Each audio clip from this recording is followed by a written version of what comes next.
We all know that the United Nations is today's most important international multilateral organization and a crucial cornerstone of the post-World War II international order.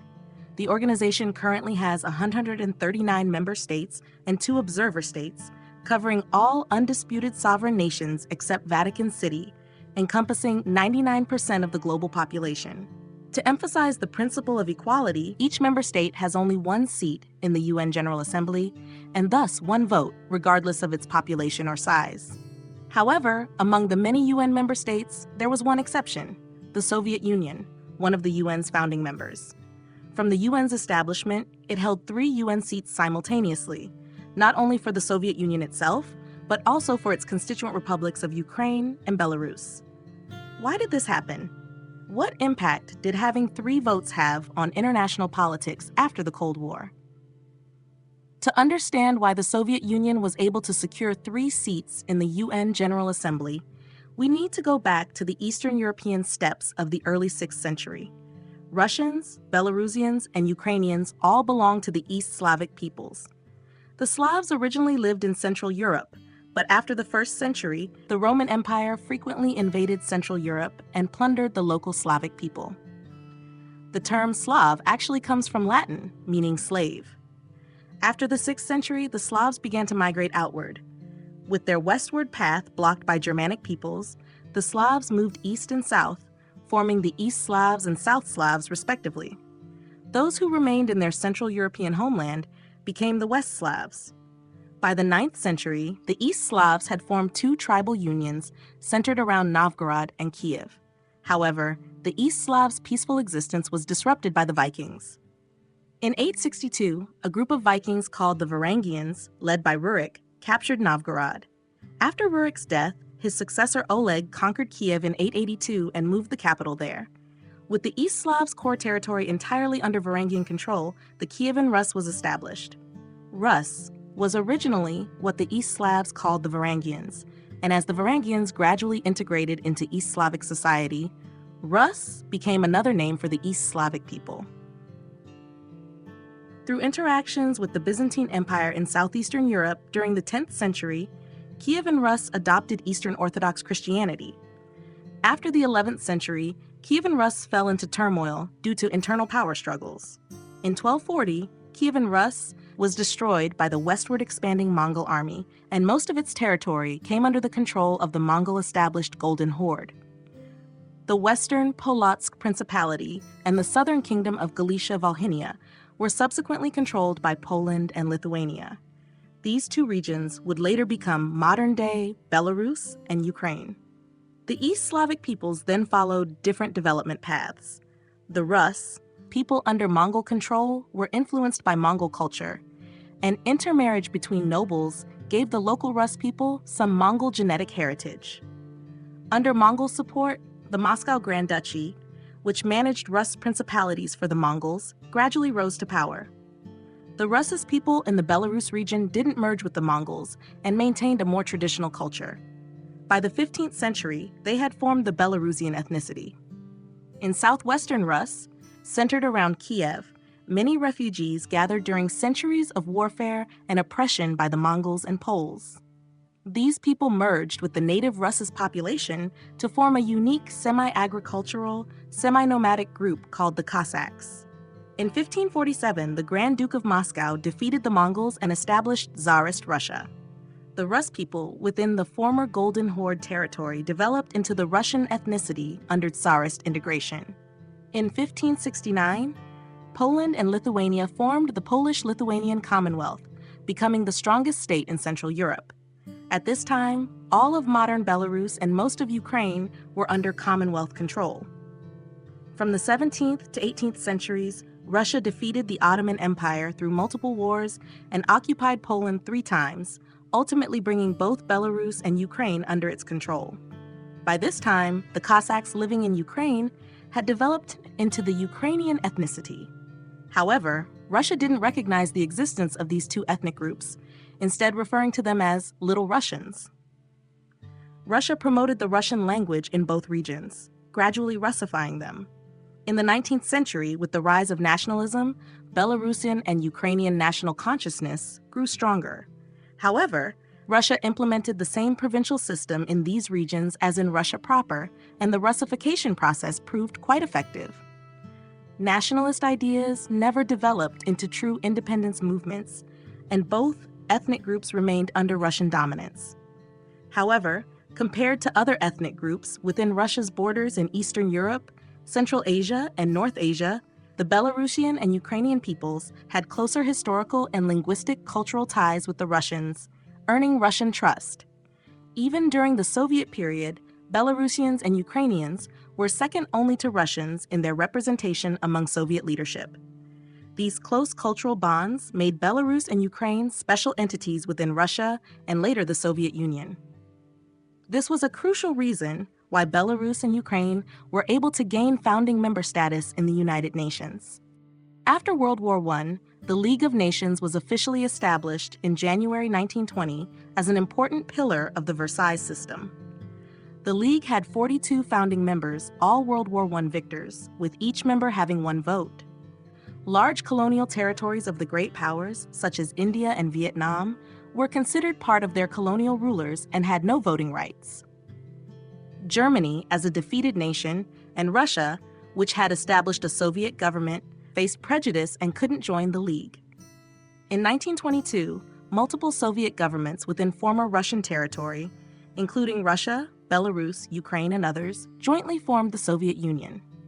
The USSR didn't restore the provincial system of the Tsarist era, but allowed various ethnic regions to establish Soviet governments and join the USSR as equals. With continuous adjustments to the USSR's administrative divisions, by 1931, the number of Union republics had increased to 8. In 1926, Germany joined the League of Nations. Britain hoped Germany would act as a counterbalance to France in the League, and with Germany's own power recovering, it immediately gained a permanent seat on the Council upon joining. As the world's only socialist regime at the time, Western powers were far more wary of the Soviet Union than of defeated Germany. The Soviet Union was skeptical of the League's effectiveness, viewing it as a tool for Britain and France to control smaller nations. The League had proven largely ineffective in addressing issues like Italy's occupation of Greece's Corfu Island, the Spanish Civil War, and international disarmament efforts. In 1933, Germany and Japan, both having established fascist regimes, withdrew from the League, citing restrictions on military expansion. The withdrawal of major powers severely damaged the League's status and influence, casting the shadow of war over Europe. To contain the rise of German, Italian, and Japanese fascism, France actively pursued diplomacy with the Soviet Union, hoping to incorporate it into Europe's collective security system through the League platform. The Soviet Union officially joined the League in 1934. By then, through industrialization, the USSR had become Europe's leading industrial power and naturally became a permanent member of the League Council. Although the Soviet Union comprised multiple Union republics, it appeared as a unified sovereign state with only one League seat. The Soviet Union's time in the League was relatively brief due to the Finland situation.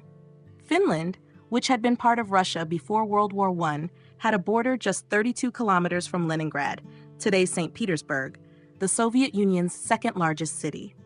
In 1939, Soviet leader Stalin proposed a territorial exchange with Finland. When Finland rejected the proposal, Stalin invaded, triggering the Soviet-Finnish War. The Soviet Union was subsequently expelled from the League. However, by this time Germany had already launched its blitzkrieg against Poland, and World War II was spreading globally. The Soviet Union no longer cared about its permanent seat on the League Council, and the League itself was approaching its final days. In November 1943, the leaders of Britain, the US, and the Soviet Union met in Tehran, Iran's capital, and formally decided to establish the United Nations to replace the League of Nations after the war. Regarding membership, the Soviet Union first proposed that all of its first-level Union republics should become founding members of the UN. At this time, the Soviet Union had 16 Union republics, one more than at its dissolution. As Karelia, Finland was still a separate republic, it would be merged into Russia in 1956. The Soviet Union argued that it was a federal state composed of multiple sovereign nations, and not allowing its 16 union republics to join the UN independently would disrespect their sovereignty. Britain and the United States rejected the Soviet position. In their view, the Soviet Union clearly had extremely strong central power and was at best an authoritarian state wearing the mask of federalism. They believed the Soviet Union simply wanted more seats and refused this request. As this meeting was just preliminary consultation before the UN's establishment, while the US, UK, and USSR reached agreement on issues like permanent Security Council seats and establishing security management mechanisms, the question of additional Soviet seats could be discussed later. By 1945, the Allies were winning decisive victories in both European and Pacific theaters. In February of that year, the leaders of the US, UK, and USSR met in Yalta on the Crimean Peninsula to plan the post-war international system. The establishment of the UN as a key pillar of the post-war order was naturally an important topic. Soviet Foreign Minister Molotov stated that the UN should accept at least 2 Soviet Union republics as founding members. The Soviet Union justified this request by arguing that the Soviet republics had achieved control over their own foreign policies. To reduce opposition, the Soviet Union specifically cited Britain's example. As an established colonial empire, Britain nominally controlled over 20 million square kilometers of territory, including many self-governing domains.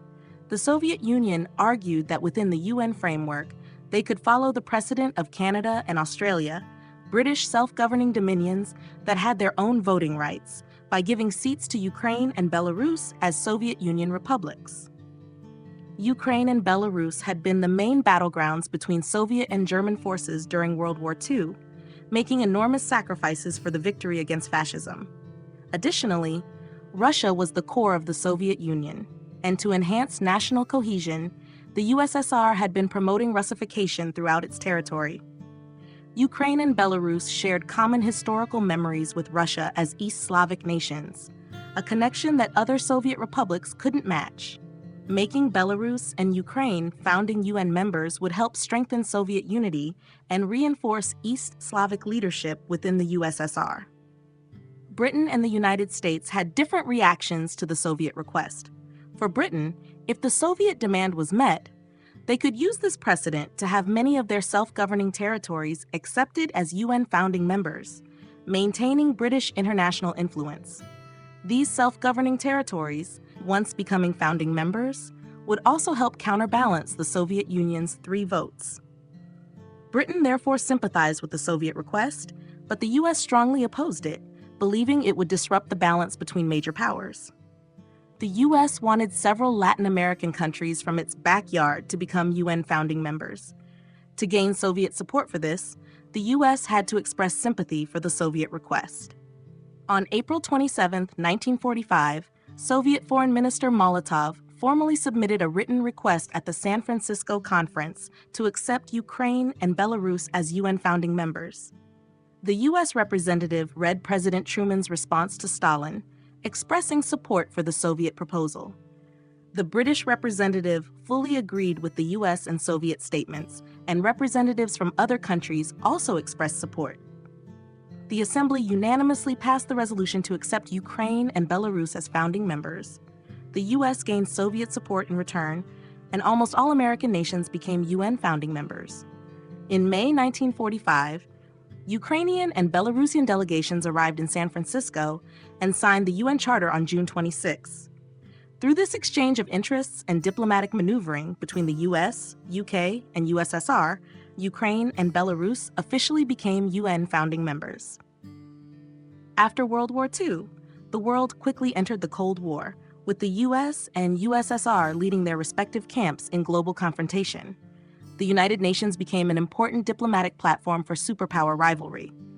The Soviet Union's unique 3 votes were used in UN General Assembly meetings, which held regular sessions every September and emergency sessions for global crises.